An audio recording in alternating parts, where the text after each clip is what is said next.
All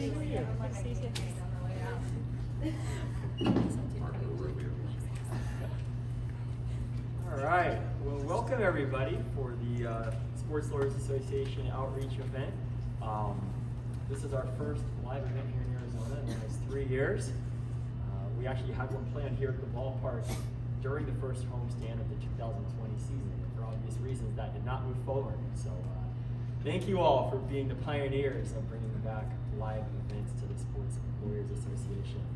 My name is Caleb J. I'm a member of the Sports Lawyers Association. I'm also Vice President and General Counsel for the Arizona Diamondbacks. I also teach at ASU, the law school, in the Sports Law and Business program. Amilyn and Jeff, why don't we let you guys introduce yourselves and then we'll just get going. My name is Amilyn Pierce. I'm the Vice President of Government Affairs for the Diamondbacks. This is my 4th season. I came from the legislature where I served as the Deputy Chief of Staff for House Speaker J.D. Mesnard for 2 years. Previously was with Attorney General Brnovich. I am not a lawyer, but really enjoyed my time at the AG's office. I've worked with the executive for Governor Brewer and on various campaigns around the state and country. So I am happy to settle down with the Diamondbacks and plan for this to be the last place that I work at a particularly exciting time when sports betting was becoming legal across the country. So I'm excited to talk about it today. Thanks for having me. I'm Jeff Wenninger, state representative here. I was one of the 2 sponsors of the bill to legalize sports betting last year, and been in the legislature for 8 years, worked with Amilyn there, and I'm not an attorney. We just, the lawyers write the laws. They write them, and we all take credit for it, and they write them, this whole team of people. We get it, we pass it, we take credit for it. I'm sorry, that's the way it goes. Nobody else will tell you that. It's just like high school, all right? Yeah. Someone else is doing your work. Correct. Your high school. All right, so we're not going to spend too much time about how we got here generally to the legislation. I'm not going to give a history of PASPA, but generally speaking, you know, in the United States, sports betting was not legal in the 50 states. You know, there were exceptions, of course, for Nevada. Other states had variations of sports betting, but for the most part, it was pretty much reserved to the state of Nevada. Several years ago, the United States Supreme Court reversed PASPA and essentially said that every state can determine on its own, so it's not on a federal level, every state on its own can determine whether or not it's going to offer sports betting and the scope of which it would do so. So it kind of led to the land rush, if you will, for every state to try and determine how it was going to go about doing it. There was a lot of factors involved. Of course, you know, professional sports leagues had certain interests in it. Amateur sports like the NCAA and college conferences had an issue, or had issues that certainly had to be addressed.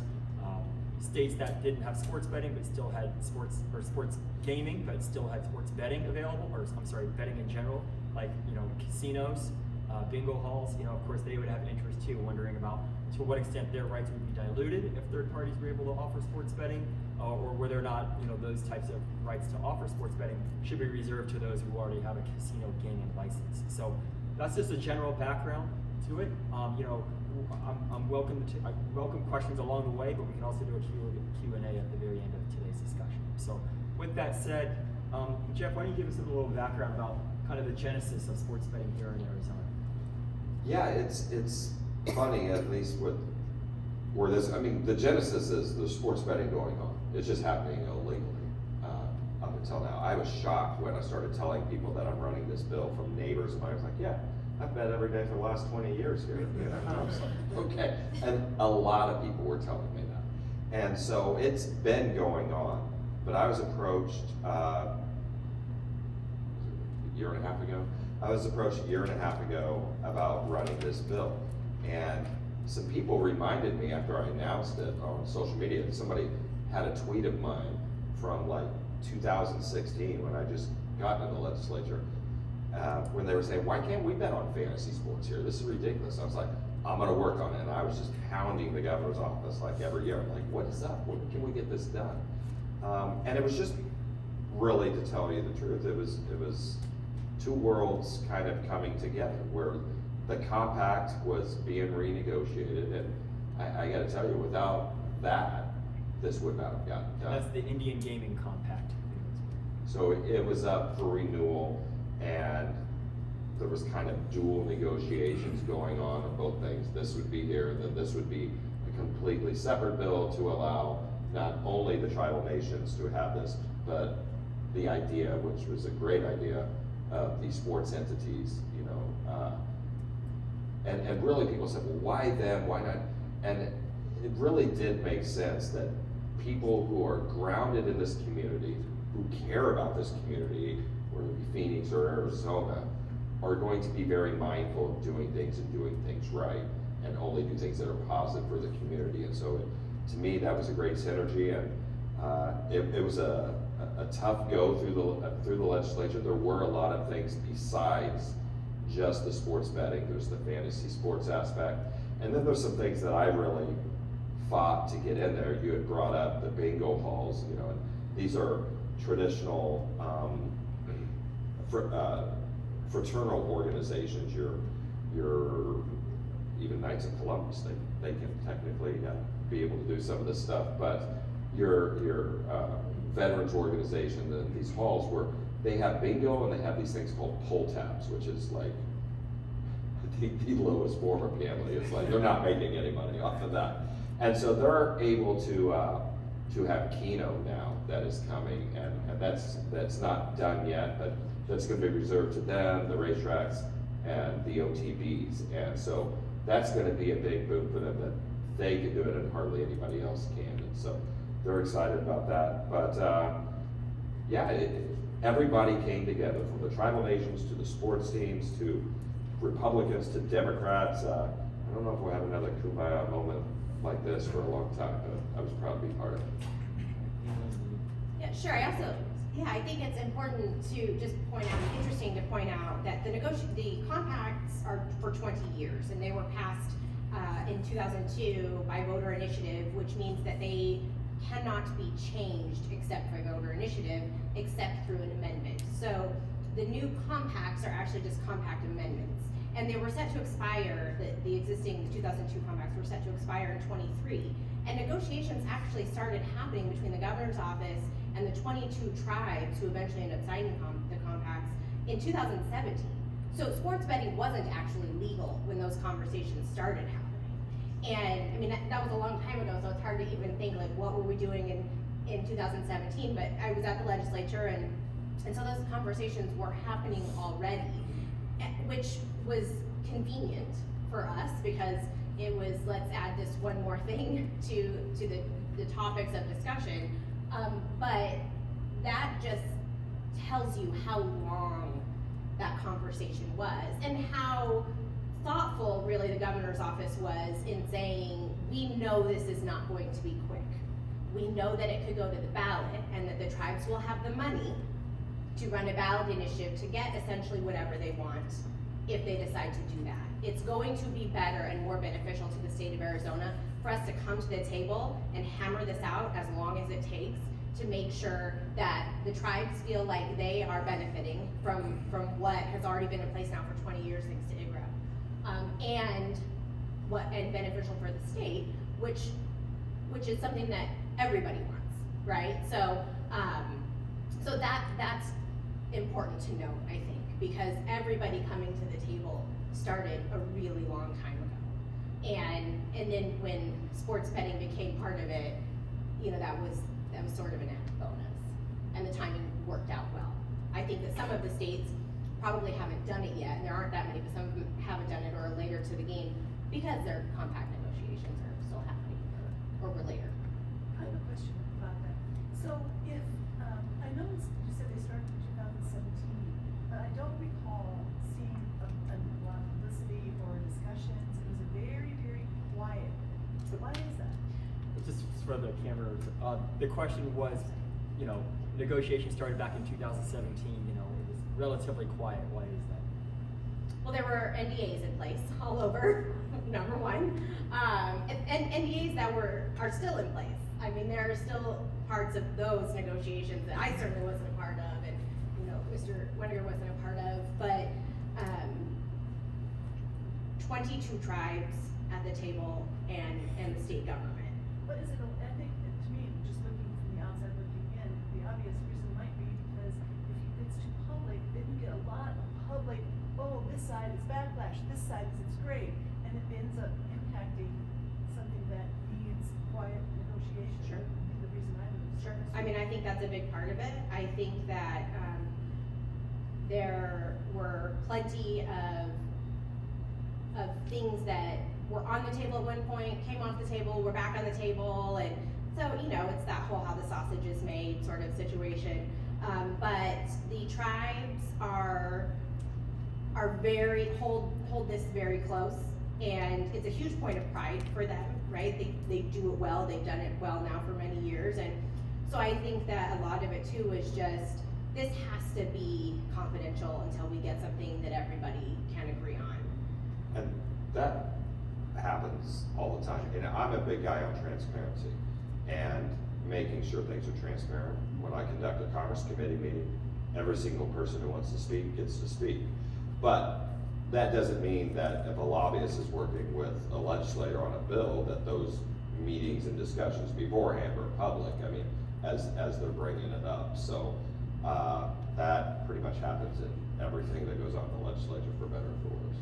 And kind of related to that, you know, as you were trying to develop this legislation and knowing that other states have started to, you know, at least in the process or even had passed sports gaming laws, did you kind of cherry pick from different states? Was there a certain state that you thought this is an interesting model we might want to try and, you know, look towards? I know, you know, for us, I think we're very happy with the way the law is written now. So. Yeah, I think on a lot of that, and there's a lot of input and expertise.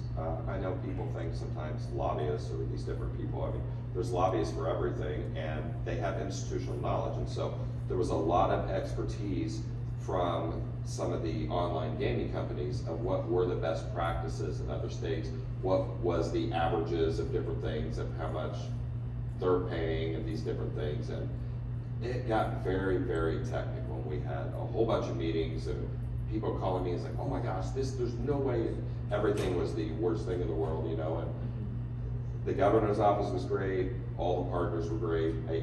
It is truly dealing with 22 tribes, all these organizations, I mean, all the sports teams, I mean, all the politicians, I mean, the egos in the room, there was a lot of them, all the lobbyists, but everybody came together and got it done.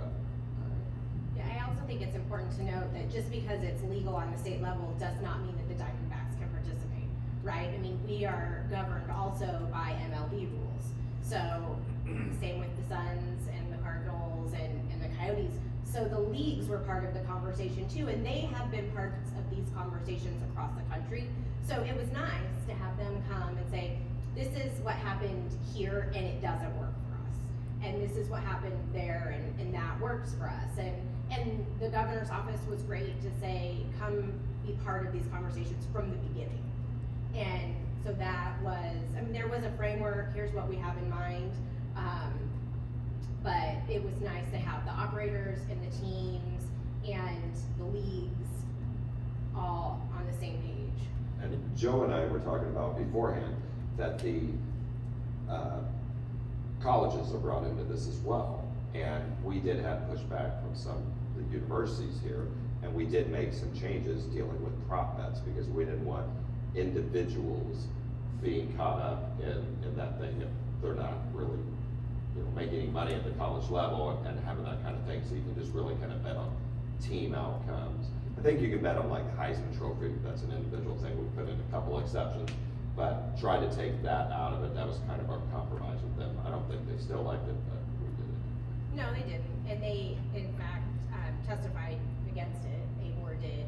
And it was sort of a quiet opposition, I will say. You know, I think that they realized they had bigger issues at the legislature. And it just sort of coincidentally in this state, it was interesting to have the universities speak out against it when our very own Arizona State University was at the center of one of the largest point shaving scandals in the history of college sports. And it was, I did, and I could have just heard that. But it was the legal sports books that caught it. And so that all along had been one of our arguments, that this is happening. We all know it's happening. If you want it to happen in a legal way, if you really care about the integrity of the game, then it has to be experts that manage it and run it. And those of us that provide the product, I mean, nobody's gonna care more about the integrity of baseball than we do. So, you know, that's another really important reason why, when they said, why the teams? Well, that is why. Because there's nothing more important to us than the integrity of this game. Now, before we get further into, you know, the nuances, Amilyn, can you just give us a brief summary about how licensing occurs, you know, on reservation, off reservation, what that entails, and of course, feel free to supplement along the way too. Yeah, so all of the gaming tribes can have sports betting on reservations in their casinos, online, geofenced to their reservation land. In addition to that, there are 10 tribal licenses that are awarded to 10 tribes to operate online betting platforms off of tribal land.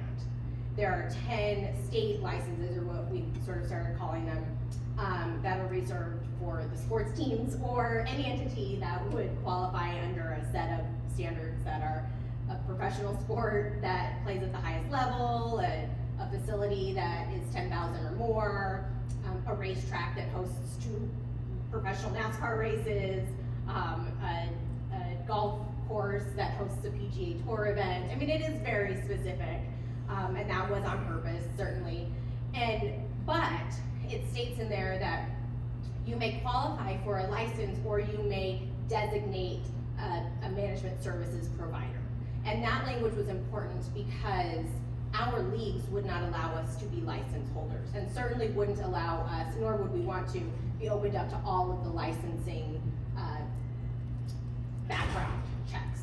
How much money do you have in the bank? Like, we're gonna be there in 15 minutes, you wanna see what's in your safe deposit box. Like, these are some of the crazy things that we had heard could potentially happen, and a lot of it is true. I mean, they want to know everything about the entity, and they also want to know that you can support the bets, right? You've gotta have money to cover the handle and pay out the bets, or it doesn't work. So We gotta pay our players. right, Like right. our players on the field, not players on an app. Right, so. exactly. So that was one of the really important things to us, right? We the Diamondbacks cannot be the license holder, but we can partner with Caesars, as an example, and they can be the license holder. So the good news is, and why this is the best way to go also, is Caesars has already gone through this in 25 states, and including Nevada, right, at the most intense level.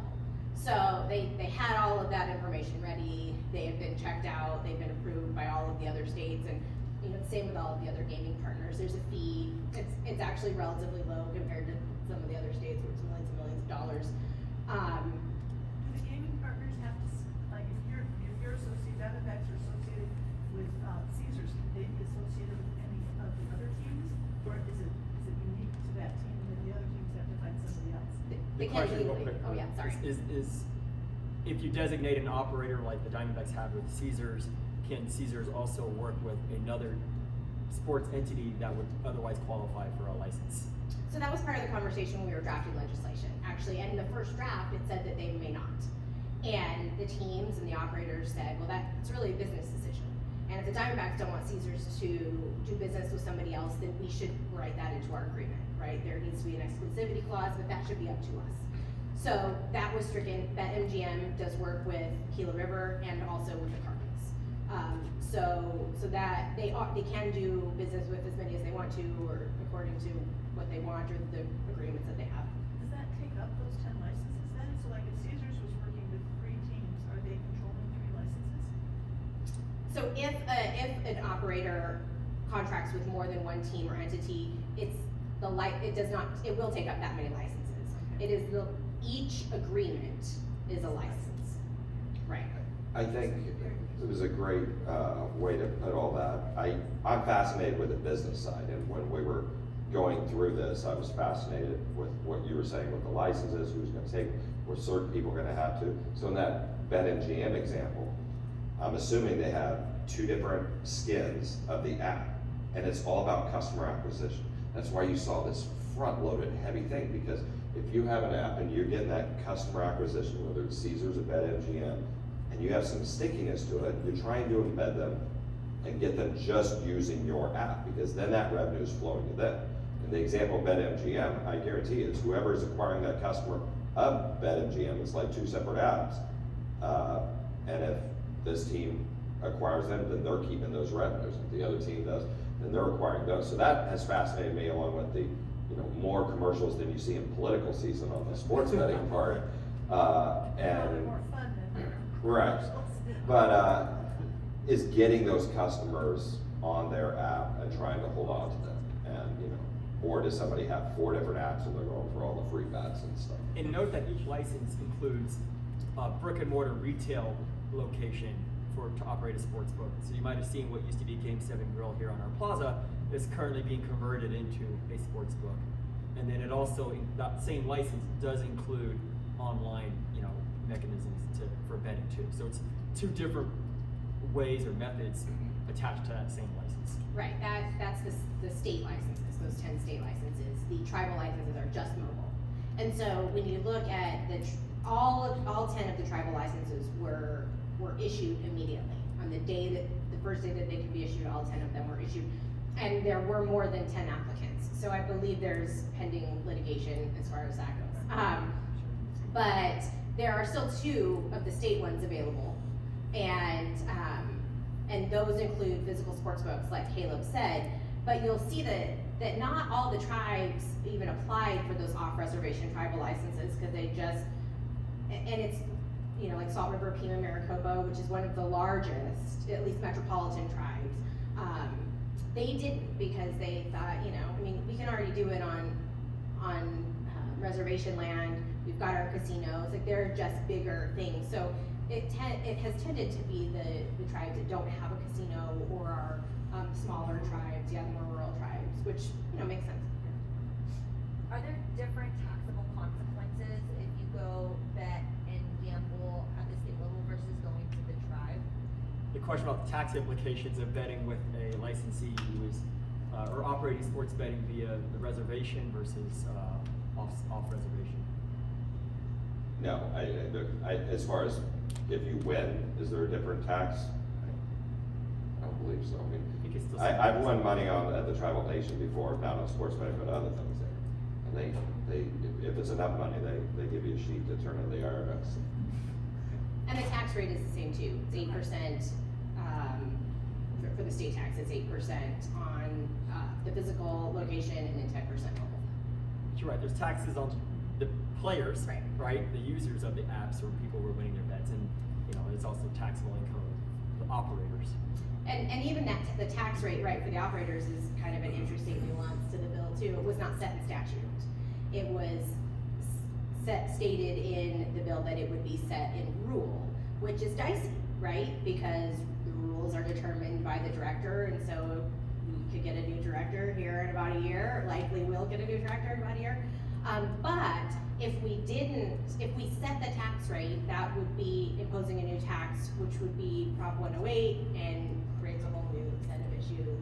But we do have a bill this year that doesn't set the rate, but says it can be no higher than 10%, which is where it's at. Amilyn, you spoke earlier about the integrity of the game. Can you talk about specifically with regard to Major League Baseball? And it has a rich history in sports betting and from different perspectives. Just your thoughts, or not even thoughts, but just your a summary maybe with regard to MLB rules in sports betting. Sure. So one of the things that was important to MLB is that one, we not be the license holder, and that's important for a lot of reasons. Anybody who has participated in sports betting knows that, even though the book is here and their affiliation was up, we don't set the lines, right? And so there were lots of questions at the legislature about how does that work? Where you're playing the game and you're setting the lines, how could that be? Correct. That shouldn't be the case. But one of the things that MLB wanted was to make sure that we being baseball, MLB provided the official league data, and that bets were settled according to official league data. And we did go back and forth on that for a minute. It costs money, certainly, so they're sort of forced now to, not sort of, they are forced to purchase it. But it was a non-negotiable for them, and so it was a non-negotiable for us. And that is not the case in every state that official league data is required. It's also interesting to, I think, just note that all of the sports, I think, have come a long way in their acceptance of sports betting. And how can we take part in it while maintaining the integrity of the game, managing it in a way that it's not out of control, and the leagues have recognized certainly that this will enhance the game for a lot of fans. And fans have been asking for it, and fans are doing it, so let's manage it. And I think that in Arizona, we've really done a great job of laying that out and how that looks to make sure that the game is safe, and that folks can safely have fun. And this is a family game, right? I mean, baseball very specifically is a family game, and we want to make sure that it continues to be a family game. So it's something that Derek's talked about a lot, and we know that the game is safe. I mean, we truly believe that, right? So it's really just been a lot of education. And for those who aren't familiar, it's Major League Baseball Rule 21 that prevents anybody in connection with baseball, player, coaches, staff, from betting on baseball. And that rule now extends to softball as well. But I believe the legislation itself actually covers it. So even if there wasn't a league rule to maintain the integrity of the sport, that employees of that particular sport aren't allowed to bet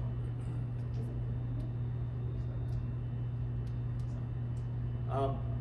Going back to what you were alluding to earlier about the amateur space, can you talk about the issues that were looked at with regard to what could be bet on, what couldn't be, protection of youth? I mean, we're not allowed to bet on Little League World Series necessarily, but how do you draw that line about what would be permitted and what wouldn't be? Right. I think it draws a line at collegiate sports, or even I think like Olympics and those kinds of things. But we specifically put things in there because, like you had said, it's a 20-year compact, and sometimes going in and changing anything on this, it was tough enough to get this done. So you want to make sure you're kind of forward-looking and have different things. We specifically wrote esports into this, that you could bet on that, and obviously collegiate sports, and just trying to make it more about team outcomes and things like that. But I think there's a real synergy of different things that are happening right around the same time. TJ Shope had another bill that dealt with amateurs being able to make get revenue off of their likeness when they are a collegiate player. And then it kind of changed nationally on its own. And I just think the synergy really between that and literally a lot of sports stars. I was talking about, again with Joe, about Gary Vaynerchuk, who's really licensed NFTs to a lot of amateur, collegiate sports stars as they, ascend into the pro ranks. But before that, kind of the synergy of the betting and that part of it is going to be interesting to watch. But no, I don't think you can bet on Little League and stuff like that. But it is interesting to bet on different things. I think growing sports like pickleball is forming professional leagues. I think you could be betting on that, and then I see on the app I can bet on Russian ping pong. Yeah. Which is okay. I mean, in the crypto world, it's called degen plays, but it does get interesting because there is some arbitrage in some of those things that I've looked at where you might have a soccer game that's 2-2 and it's coming down to the last 10 minutes, and it's maybe somebody you don't know, but the odds sometimes are sky high on one of the teams. And to me, that's, if you have 15-1 odds that somebody has to, the risk versus reward, it's kind of the way poker players look at hands and where they're at in a hand, is 15-1, but you're only risking so much. It gets into that kind of Rain Man kind of thing.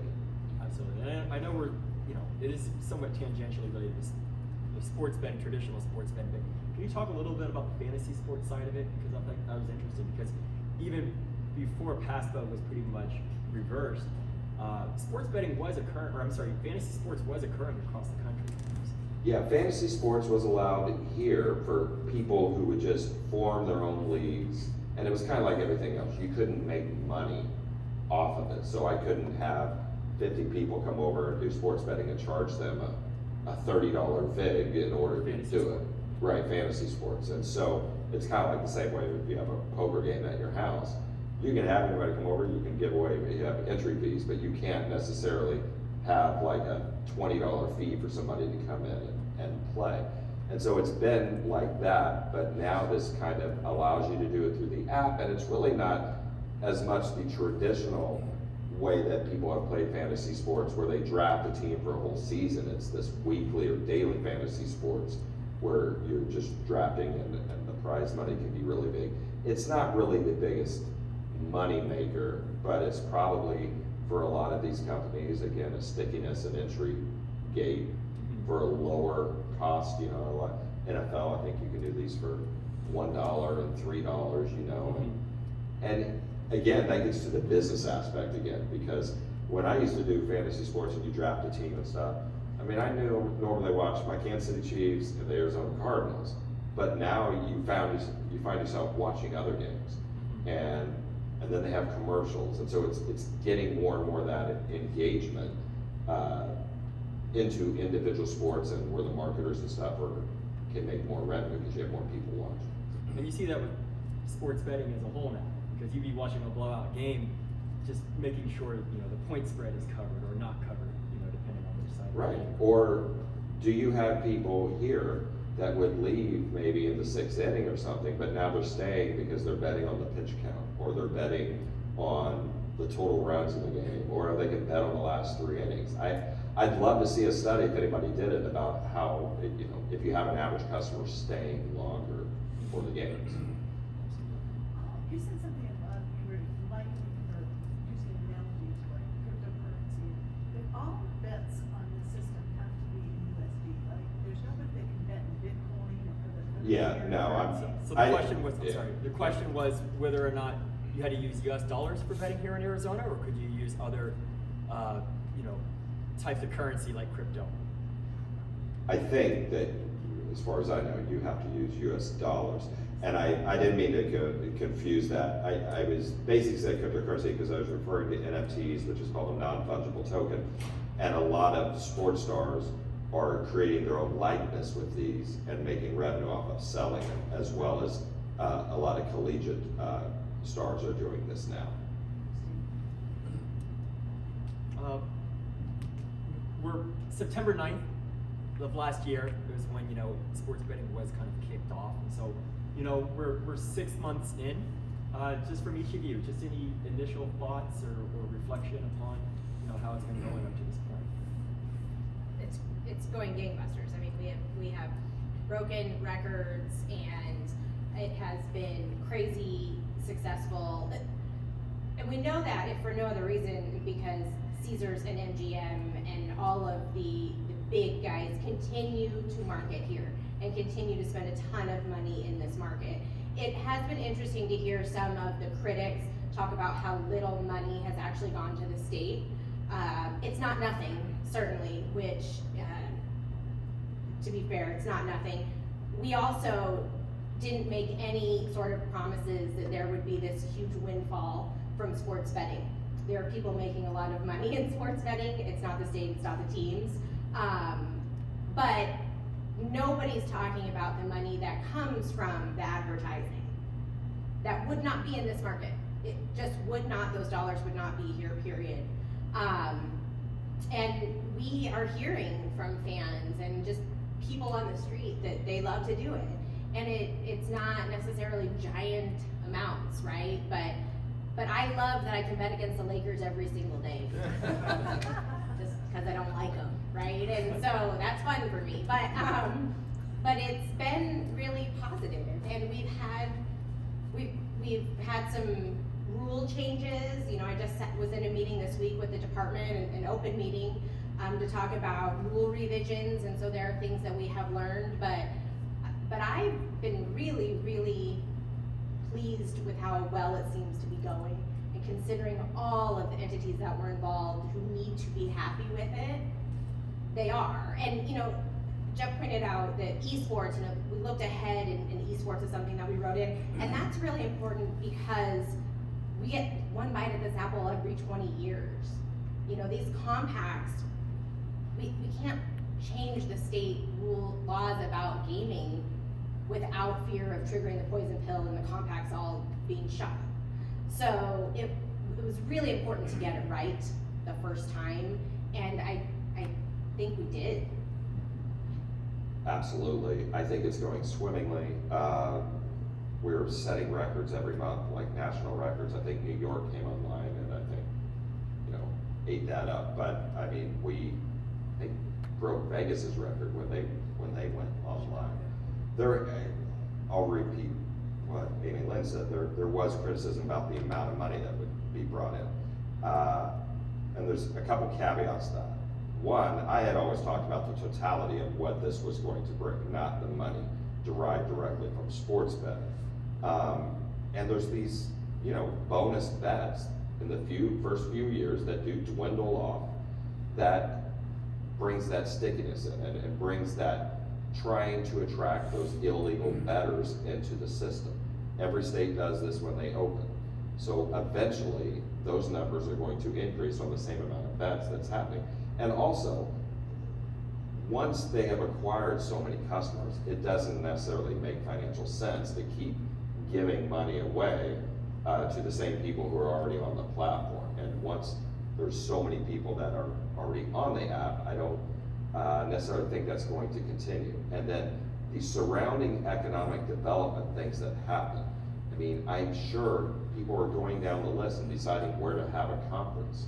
And this is going to be a big thing in having the conference here. And those are things you can't necessarily measure. I had a TV reporter, Channel 15, I think, who in the middle of an interview a month or two ago said, well, the revenues aren't quite where they're at. And I kind of said the same thing, that we never said that it was all just from this, it was economic development. I said, I bet you something. No, I didn't mean to pun, but I said, I bet you will have a sports betting commercial on this broadcast that you play this interview. And he laughed and said, you're probably right. And they did. And they're not charging the same prices that they were charging the year before this. I can guarantee you that price has gone way north. Yeah, and that's the other thing too. A lot of these operators like Caesars, FanDuel, BetMGM, they might have their particular operating license attached to a particular team or sports promoter, but they can advertise on almost any type of platform or medium they want, subject to any exclusivities that a team might have with regard to activation. But I think that's interesting too. I mean, you see that with Caesars, they have a deal with the NFL and even the Fiesta Bowl. So, there's a lot of different ways of expanding that brand. Joe Garagiola Jr., how are you? I'm great. Jeff, I have a question. It came out, I've been curious. In the fantasy sports section, it very specifically calls out expert players. An expert is defined somebody who's been in 1,000 games, and they have to be identified if they're in a league. There have to be games where they can't be in. Where did the push come from that? Was that the game operators, the league operators, or who? So the question is, in the fantasy sports portion of the legislation, there are certain rules that restrict kind of experienced veteran players, like by way of example, playing in 1,000+ games, from participating in certain fantasy sports competitions, presumably because they're going to have an unfair advantage against the other people that are participating in that same fantasy sports competition. Yeah, if I remember right, I think that was in the bill when I got it. The governor's office had a draft, and I don't think that the online operators really pushed back against it. I think the governor's office saw that from a best practices standpoint from out there.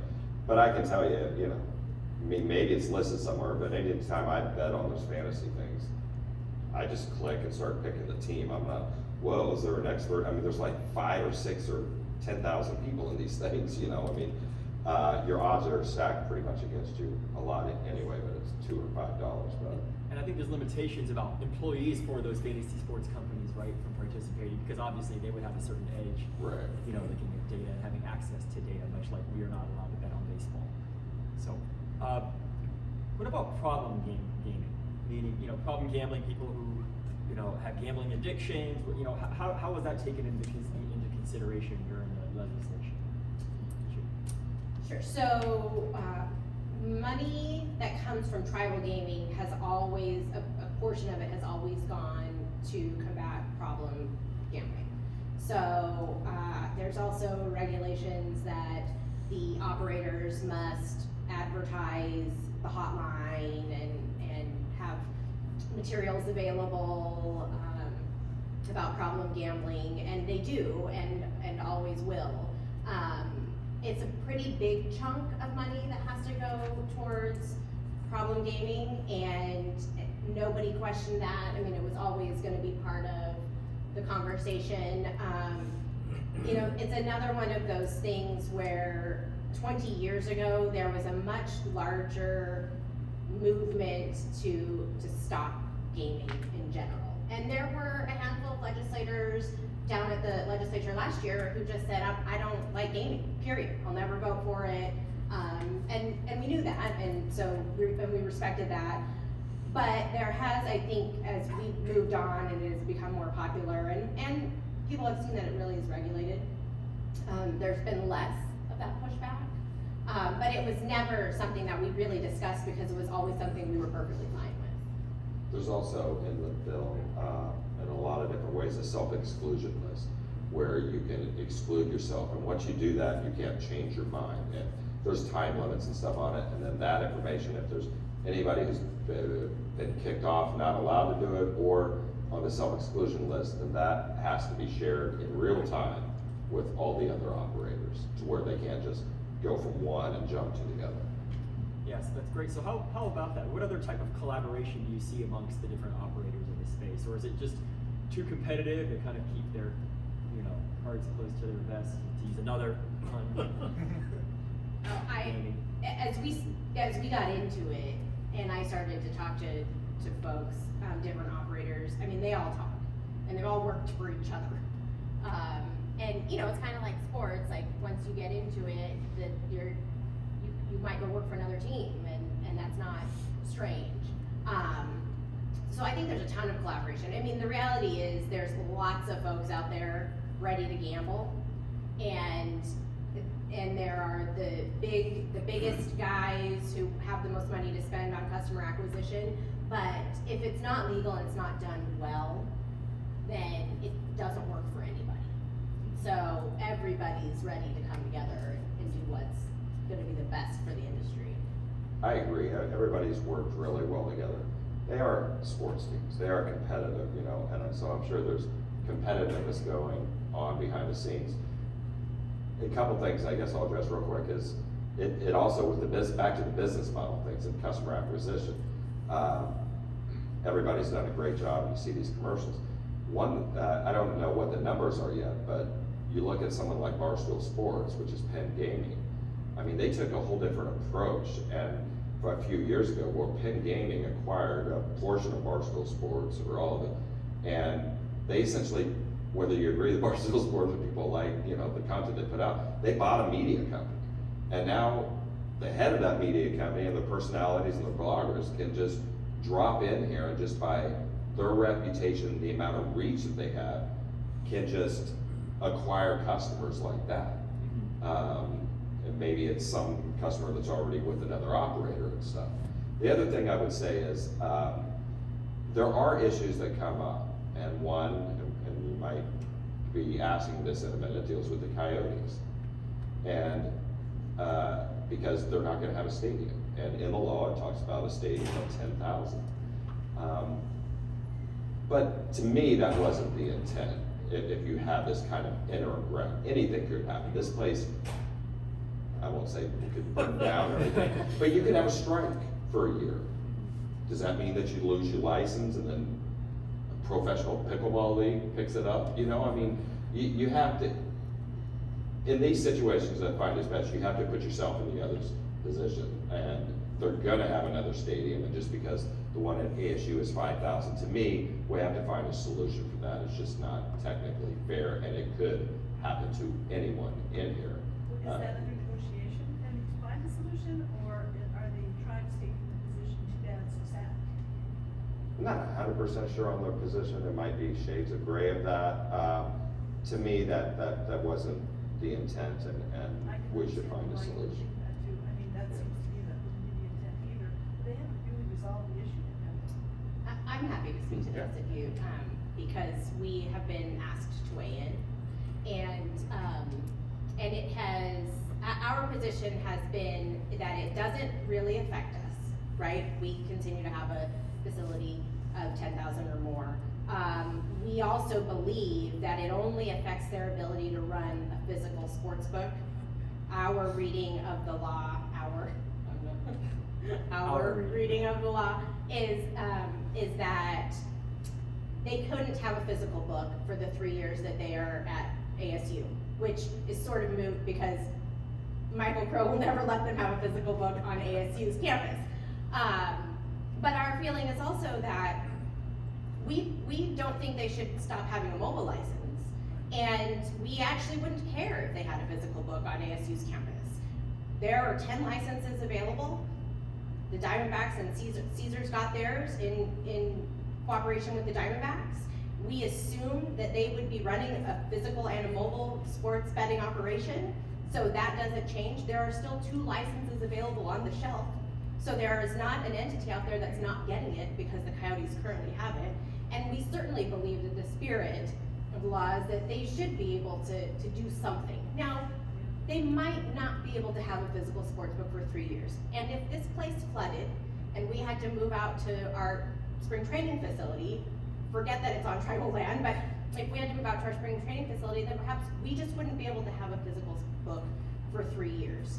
That being said, we have taken the same position as the tribes, largely because we have had really long-term great relationships with tribes in this state.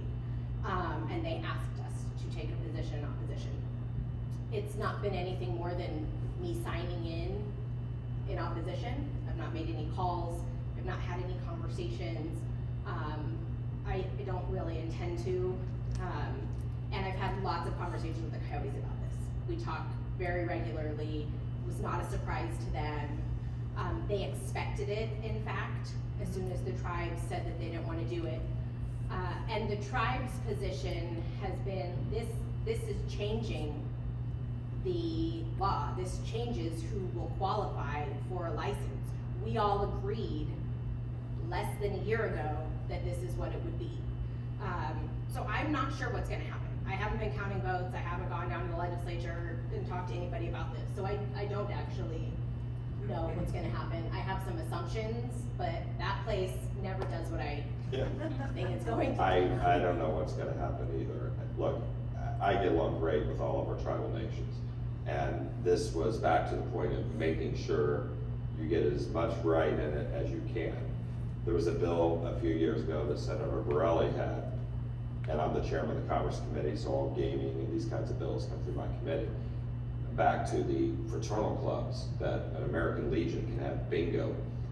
There was a bill that basically said, instead of a bingo machine and somebody pulling the ball out and saying B4, that it still automatically caught the ball, but a computer read out B4, so they didn't have to have a person read it. And they weighed in saying that that broke the compact, and when you break the compact, all rules are off and the state gets no revenue. And so it triggers the poison pill is the phrase that they use. And so that scares everybody a lot. But I just, I've seen a lot down there that a bingo machine that reads the number out broke the compact. So I'm used to that phrase.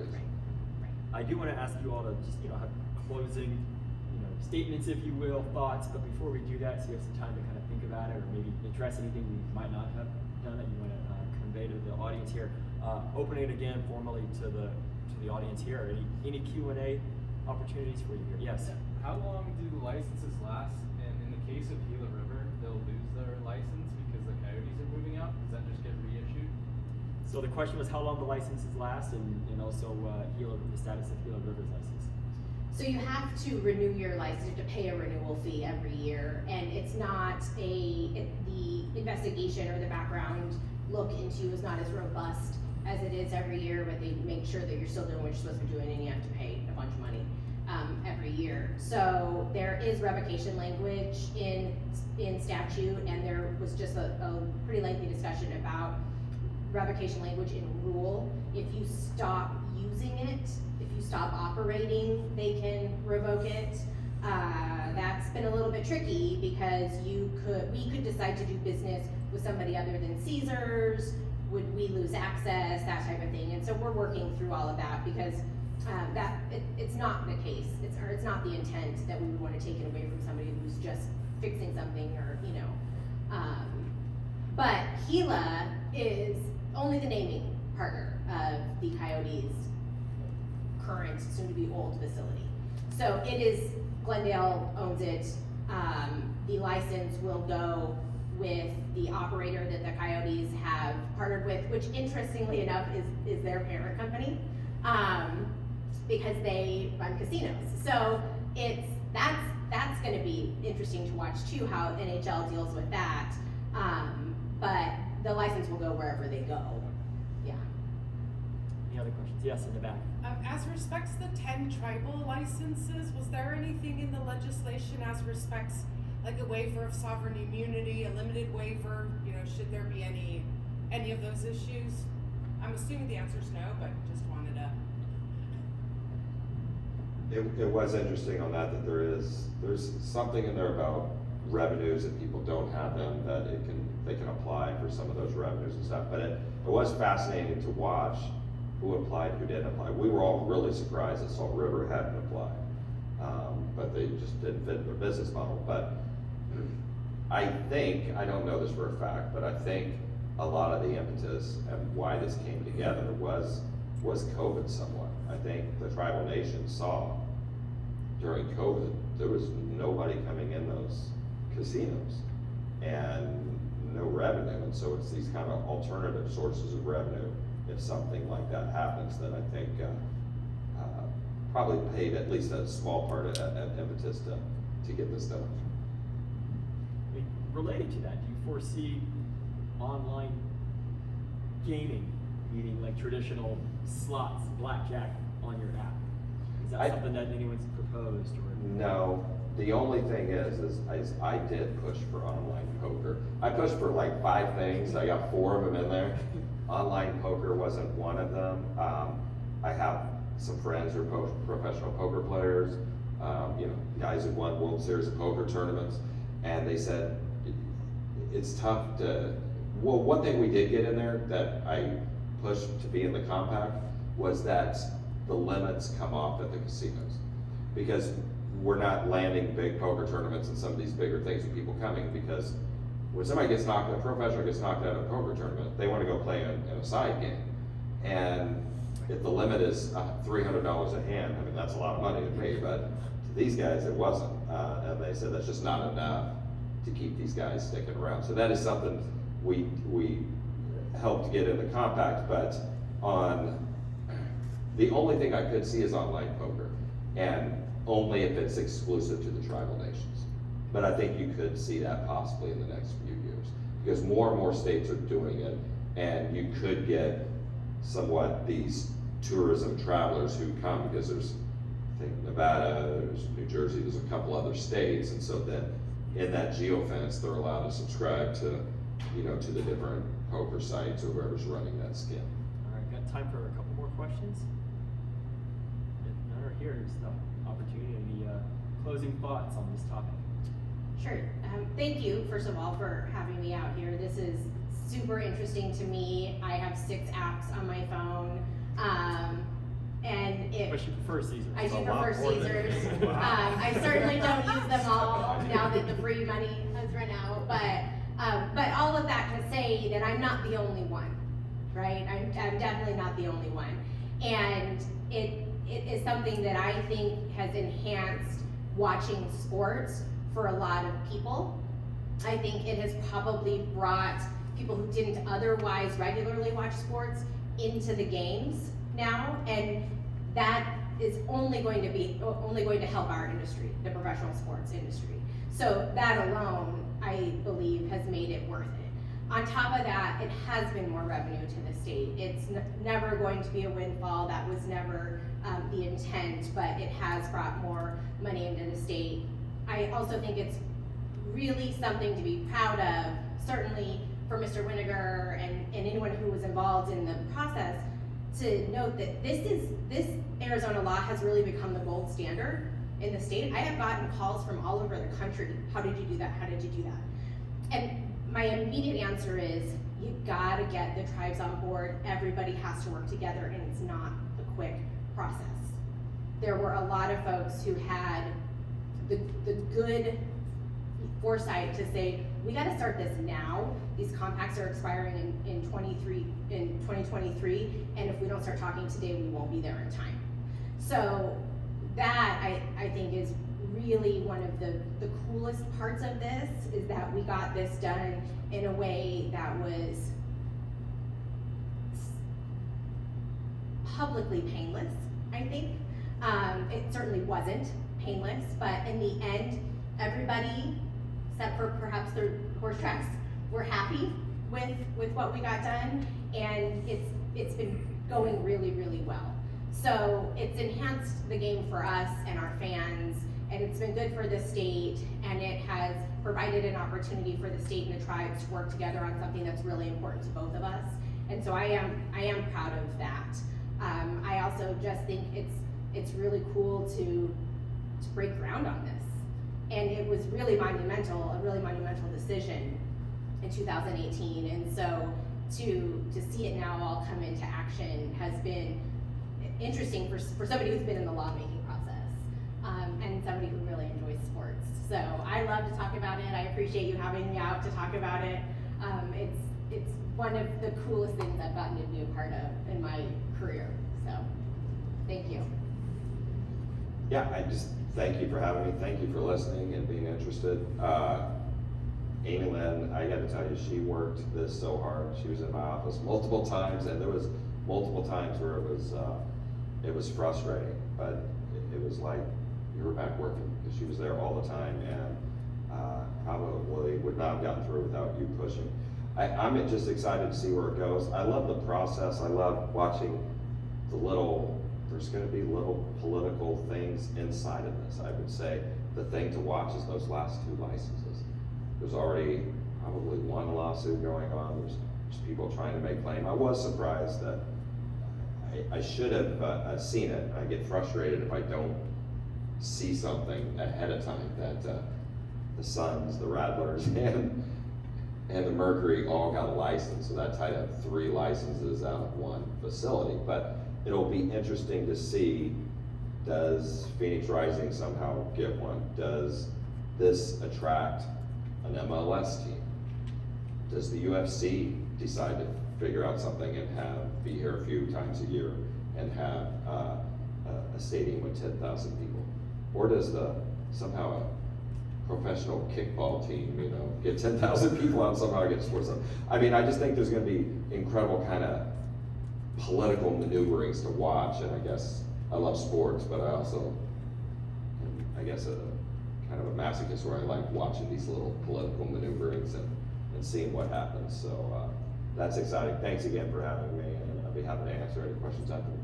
Yeah, before I formally thank you both, I want to remind you all, also the Sports Lawyers Association has its annual conference. There's a supersized version of this over 3 days in Atlanta, Georgia from May 12th through the 14th. So again, sportslaw.org is the website. Even if you can't participate or join us at that conference, there's a lot of other events like this one that are sometimes exclusively for Sports Lawyers Association members. So just keep that in mind. I'm happy to provide more information about that. With that said, both of you, thank you so much. This was an awesome discussion.